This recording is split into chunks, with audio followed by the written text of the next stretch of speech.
Mesdames, Messieurs, bonsoir. Bienvenue dans cette édition d'information que j'ai le plaisir de vous présenter. Tout d'abord, les titres de cette édition débutent aujourd'hui des épreuves écrites du BEPC sur l'ensemble du territoire. Détails dans ce journal.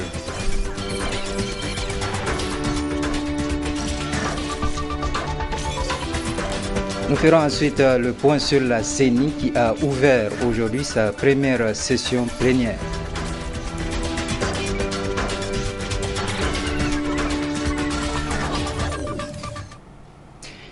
Mesdames, Messieurs, bonsoir. Tout d'abord, un incendie s'est déclaré cet après-midi dans les environs du palais des congrès de Niamey. Plus de peur que de mal, d'importants dégâts matériels ont été enregistrés. Plus de détails avec Adam Soumana et Sadou Doumi. Le feu, dans son élan ravageur, a tout décimé sur son passage dans cette concession sise à quelques encablures du palais des congrès de Niamey. Un feu qui s'est déclaré, selon les témoins, dans les environs de 17 heures et dont l'origine reste encore indéterminée.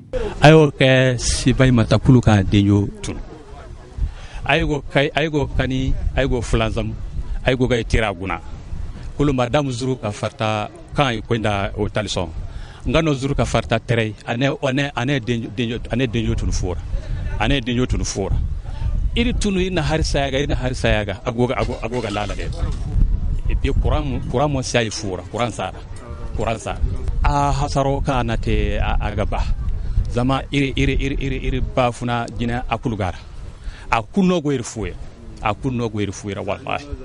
wallahi zai hanga sina wan fil ngamo wan fil go gara akul mana farta. Fort heureusement, aucune perte en vie humaine n'est à déplorer, même si les dégâts matériels est énorme, d'où cet appel d'une des victimes. Wallahi jinata ka iga teke iro ke verma irgo neo iro ke irsi ndahina iro talibion irsi ndahina ay bumbo ba jingara maure ay noga wazunodi to irgo ga lamba neo wato irgo isame to nasare na nodi de irka ka lamba neo chana winon ba iri hayne kango fora me hawora moy kango fora akul to ba fo mana farta wallahi me hawo mo go iri mewo. Nous ne cesserons jamais de le dire, prudence et toujours de la prudence pour protéger davantage vos vies et vos biens. Ensuite, début ce matin sur l'ensemble du territoire national des épreuves écrites du brevet d'études du premier cycle session 2015. Le lancement officiel des épreuves a été fait par la ministre des Enseignements secondaires. Compte rendu Asman China et Sadou Doumi. Ils sont au total 116 006 candidats, dont 51 273 filles réparties dans 539 centres sur l'ensemble du territoire à affronter l'examen du brevet d'études du premier cycle. Les épreuves ont été officiellement lancées par la ministre des Enseignements secondaires au CEG 2 et au CEG 5 franco-arabe de Niamey. Nous avons trouvé en tout cas tous les centres opérationnels. Nous avons trouvé que tous les encadreurs sont là. Et dans la discipline, j'ai saisi cette opportunité pour remercier tous ceux qui ont en tout cas facilité la tenue de ces présentes sessions qui se déroulent vraiment comme je l'ai dit dans la quiétude. Je profite aussi pour féliciter les parents d'élèves, les syndicats et les étudiants qui ont voulu en tout cas nous accompagner dans cette supervision. Les dispositions ont été prises pour les cas des candidats de la région de Difa qui connaît une situation sécuritaire difficile. Je voudrais aussi mentionner qu'au niveau de la région de Difa, comme vous le savez, compte tenu des événements qui ont survenu donc, dans les mois passés, le centre de Bosso n'a pas pu fonctionner. Mais des dispositions ont été prises pour permettre aux candidats de se présenter au niveau de Difa, au niveau de Ingurti, de Ningimi et même au niveau des autres régions où les parents d'élèves ont choisi de s'installer. Donc je profite en tout cas pour rassurer l'opinion publique par rapport à cette situation. Et je voudrais remercier aussi tous les professeurs, en tout cas qui ont bien tenu les élèves pendant toute l'année scolaire. je souhaite meilleur succès aux élèves et je souhaite aussi à ce qu'on ait de très bons résultats. La machine est donc en marche pour les candidats à la conquête du BPC qui leur ouvre les portes du cycle supérieur. Bonne chance à tous. La Commission électorale nationale indépendante a tenu sa première session plénière aujourd'hui au Palais de Congrès de Niamey. Une session pendant laquelle les 2 rapporteurs généraux de la CENI ont été désignés. Le point avec Adam Soumana. La centaine de membres de la Commission électorale nationale indépendante, issus de différentes structures socio-professionnelles et politiques du pays, se retrouvent ainsi pour la première fois en vue d'échanger sur le fonctionnement de l'institution. Occasion pour le président de la CENI d'appeler l'ensemble des membres à œuvrer inlassablement pour l'organisation d'élections transparentes.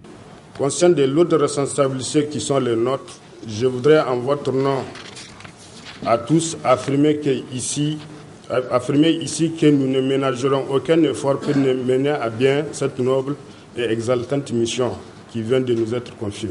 Je voudrais, avant de terminer, vous rappeler quelques mois seulement nous séparent des premiers scrutins. C'est pourquoi la Commission électorale nationale indépendante va, comme le prescrit la loi, procéder dès ce jour à la désignation de ces 2 rapporteurs. Au vice-président de la dite institution d'abonder dans le même sens en marge de cette rencontre pour attirer l'attention des uns et des autres. Il est important de souligner que chaque membre doit se comporter de manière responsable pour que le travail puisse avancer. Il faut oublier les clivages politiques. On doit travailler en ayant comme seul objectif de mener à bien notre mission. Notons qu'au cours de cette plénière, Michael Zodi de la société civile et Moussa Ladan, représentant le ministère de l'Intérieur, ont été désignés comme rapporteurs de la CENI. Ces 2 nouveaux membres du bureau et la 2e vice-présidente de la commission prêteront serment le mercredi 24 juin à la Cour constitutionnelle à partir de 10h. Le groupe Labari a reçu aujourd'hui la visite d'un groupe d'agents des services des eaux et forêts, officiant au sein de la direction de la salubrité et l'aménagement paysager. D'autres précisions dans ce reportage. Cette visite a pour principal objectif d'inciter les radios et télévisions à s'intéresser davantage aux questions d'environnement, surtout en ce qui concerne l'utilisation des sachets plastiques. En fait, nous sommes dans une campagne de visite au niveau de tous les médias qui sont de la ville de Niamey. C'est pour nous enquérir de leur programme en matière de la salubrité, pour savoir ce que ces médias font en salubrité urbaine, notamment en matière de gestion des déchets, et les demander de mettre l'accent dans ces domaines, dans ce mois de Ramadan, parce que on a constaté que c'est un mois dans lequel il y a beaucoup de consommation, notamment de plastique. Et à défaut, il faut utiliser le sachet plastique qu'on a utilisé. Il faut réduire au maximum le sachet plastique qu'on utilise. Maintenant, si vous constatez au marché, une fois on va au marché les mains vides, elle revient avec une dizaine de sachets plastiques. Alors qu'elle sait qu'elle va au marché, elle peut se préparer en conséquence. Donc il faut que la population sache les nourritures chaudes directement mises dans des sachets plastiques sont nuisibles pour la santé. On consomme moins de sachets plastiques et il y a des sachets plastiques qui sont aussi bons, ce qu'on appelle les biodégradables. Donc il faut qu'on tende vers ce genre de sachets plastiques. Et aussi il y a d'autres sachets, il y a d'autres substitutions, comme les paniers, n'est-ce pas? Une femme peut aller au marché, même pas une femme, tout le monde peut aller au marché avec un sac où il met tout ce qu'il va acheter. Cette visite conduite par le commandant Adamou Mohamed Koulibaly a permis à son groupe de découvrir les différents services du groupe Labari. Occasion saisie par le directeur de la télévision Labari pour expliquer aux visiteurs le prochain basculement vers la télévision numérique terrestre. À l'issue de la visite, un échange s'est déroulé avec l'équipe des journalistes, à l'endroit de laquelle le commandant Adamou Koulibaly demanda sa participation dans le combat contre l'utilisation des sachets plastiques ainsi que la préservation de l'environnement. L'Union des élèves de l'EMIG avait lancé ce matin un préavis de grève illimité et c'était au cours d'une déclaration où il dénonçait la situation socio-académique chaotique que traverse l'école. Compte rendu Nasser Antofo et Nasser Sedou. Après l'exécution du préavis de grève de 72 heures et le lancement d'un autre de 96 heures par le comité exécutif de l'Union des élèves de l'école des mines d'industrie et de la géologie EMIGA, c'est un autre préavis, cette fois-ci d'une grève illimitée qui vient d'être lancée.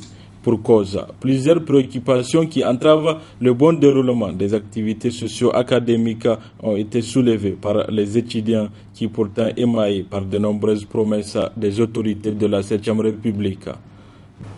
Son Excellence, Monsieur le Président de la République, nous y avons cru quand vous l'aviez annoncé dans votre discours d'ouverture du forum sur le système éducatif le 8 octobre 2012. Je cite: « J'ai la volonté pour nos élèves, collégiens, lycéens, étudiants, nos adultes alphabétisés, nos instituteurs, enseignants, professeurs, chercheurs, formateurs, de mettre tous les moyens que le quart du budget national peut permettre pour que l'école soit modernisée, actualisée, réformée pour les meilleurs et pour les présents les plus immédiats. » Fin de la citation.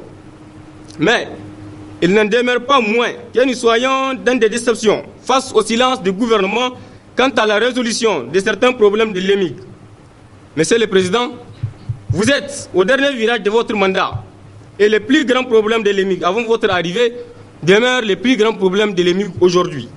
En l'occurrence, le problème du personnel enseignant, dont le nombre est très insuffisant, le problème de l'équipement de nos laboratoires en matériel de TP, le problème des réseaux Wi-Fi indispensables dans le contexte moderne, le problème de groupes électrogènes pour les salles informatiques, les laboratoires et les salles de cours. L'Union des élèves de l'EMIG demande au gouvernement de considérer leurs revendications. Par cette déclaration, nous voulons prendre le comité directeur, les sections, les sous-sections de l'USN, les autorités administratives et l'opinion nationale en témoin face à cette situation. Il faut les notifier. L'évolution industrielle de notre pays laisse toujours à désirer. Il y a encore un pays en construction. Plusieurs chantiers sont d'ores et déjà engagés. Seul 1/10 de son territoire est encore prospecté. Il a plus que jamais besoin de l'EMIG.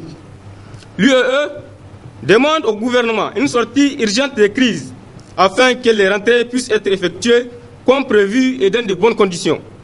L'UEE demande la satisfaction des points énumérés si haut. L'UEE présente ses condoléances les plus attristées aux familles des attaques de Boko Haram dans la région de Difa, demande au gouvernement de prendre toutes les mesures nécessaires pour sécuriser nos frères et sœurs et enfin félicite et encourage nos vaillantes forces de défense et de sécurité.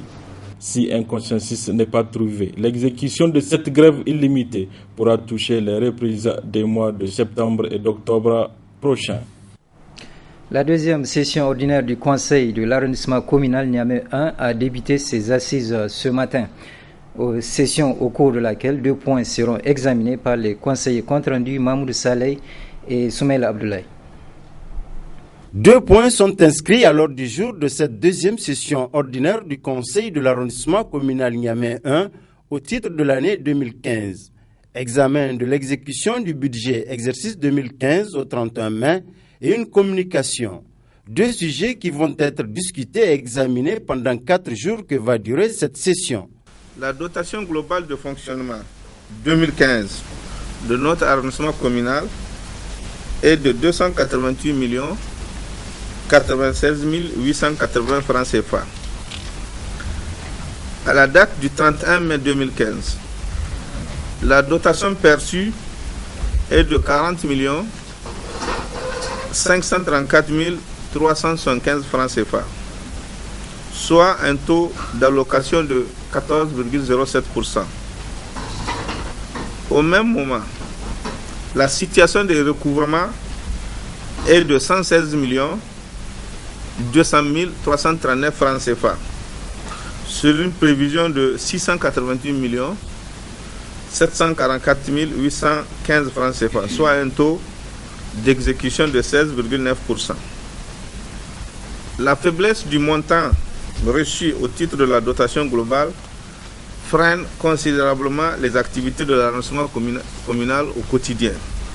Permettez-moi de remercier le gouvernement de la 7e République au nom de la population de l'arrondissement communal Niamey 1, de son conseil et à mon nom propre pour tous les efforts entrepris en vue de l'amélioration des conditions de vie de nos vaillantes populations.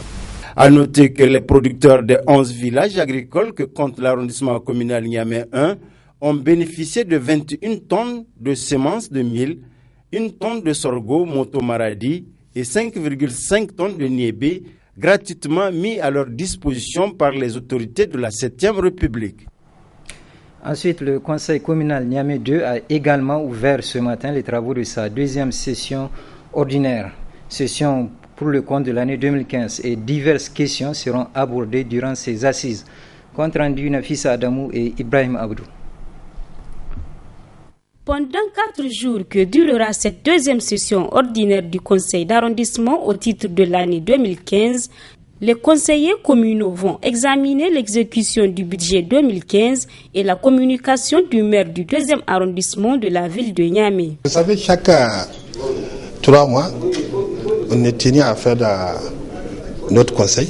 C'est suite à ça que nous avons convoqué le conseil, le 2e conseil, c'est-à-dire la deuxième session de l'année 2015. On est à peu près à 15%. Donc, normalement, on devait être à 50% à mi-parcours. Donc, actuellement, on est à 15,70%. Si on dit on devait être à 50%, on a eu 15%, c'est que c'est pas satisfaisant. Le maire de l'arrondissement communal Niamey 2 a saisi l'occasion pour revenir sur les faits sociaux qui ont touché la commune 2. Il faut retenir que notre arrondissement communal a été le plus touché par l'épidémie de méningite qui a endeuillé plusieurs familles. C'est pourquoi, en collaboration avec l'administration scolaire, les inspections, les syndicats des enseignants, le COGES, les parents d'élèves, notre arrondissement communal a organisé le 13 juin dernier une prière collective à la mémoire des disparus en lieu et place des fêtes scolaires. Par ailleurs, je vous informe également que les autorités de la 7e République ont mis 53 tonnes de sucre pour 20 applis modérés à la disposition de notre population. Au plan national, nous encourageons nos vaillantes forces de défense et de sécurité qui luttent inlassablement pour éradiquer la stratégique secte Boko Haram hors du Niger. Au cours de cette deuxième session, les participants composés de conseillers élus, des chefs traditionnels et des chefs des services auront à examiner les recettes ainsi que les dépenses de l'arrondissement communal 2 au 31 mai 2015. Enfin, dans la série d'ouverture des assises, le conseil du 5e arrondissement de Niamey a ouvert ce matin sa deuxième session ordinaire au titre de l'année 2015. Plusieurs points seront examinés au cours de cette session qui durera 3 jours. Compte rendu Nasser Antofo et Nasser Sedou. À cette deuxième session ordinaire au titre de l'année 2015 du 5e arrondissement, 3 points seront examinés. Le tas d'exécution du budget au 31 mai 2015, situation des digues et des zones inondables et communication. Une session qui se déroule à une période difficile pour le 5e arrondissement qui a sa dotation globale de fonctionnement bloquée au niveau de la ville de Niamey. L'arrondissement communal ne disposant pas de l'autonomie financière, nous devons tous prendre conscience sans aucune considération, plaider au niveau du conseil de ville de Niamey pour libérer la dotation globale de fonctionnement permettant d'améliorer les conditions de vie de nos populations. Conformément à l'article 48 de l'ordonnance 2010-55 du 17 septembre 2010 portant statut des communes à statut particulier ou ville qui stipule que les ressources de fonctionnement dont dispose le conseil d'arrondissement communal sont constituées à titre exclusif d'une dotation globale attribuée pour l'exercice de compétences conférées à l'arrondissement par la présente ordonnance. La dotation globale est une dépense obligatoire pour la ville. Le montant total de la dotation globale destinée aux arrondissements communaux est fixé par la ville. Du 1er janvier au 31 mai 2015, c'est seulement 15,24% de sa dotation qui a été débloquée par la ville de Niamey. À titre illustratif, l'arrondissement communal Niamey 5 a reçu du 1er janvier au 31 mai 2015 une dotation globale fractionnée d'un montant de 25 959 410 francs. CFA sur une prévision de 170 266 371, soit 15,24%.